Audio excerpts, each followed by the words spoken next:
കോരിച്ചൊരിയുന്ന മഴ. ഈ മഴയത്ത് ഈ പോക്കറ്റ് റോഡിൽ നിന്ന് വരുന്ന വെള്ളം മെയിൻ റോഡിലേക്ക് പോകുന്നത് കണ്ടിട്ട് ഒരാൾ വീട്ടിൽ പോയിട്ട് കൈക്കോട്ടും കോട്ടും എടുത്ത് വന്ന് ആ വെള്ളം ഓവുപാലത്തിൻ്റെ ഉള്ളിലേക്ക് വെള്ളം തിരിച്ചു വിടുന്ന കാഴ്ചയാണ് ഇപ്പോൾ നമ്മൾ കണ്ടുകൊണ്ടിരിക്കണേ. പുടുത്തം വിട്ട മഴ പറഞ്ഞാൽ പുടുത്തം വിട്ട മഴയാണ് ഇപ്പോൾ ഇവിടെ. സമയം 9 മണി കഴിഞ്ഞാണ്.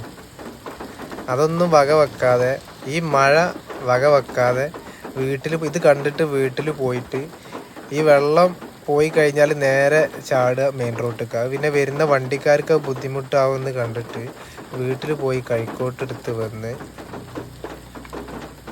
ഈ പോക്കറ്റ് റോഡിൽ നിന്ന് വരുന്ന വെള്ളം നേരെ ഓവുപാലത്തിലേക്ക് ചാടിക്കുകയാണ്.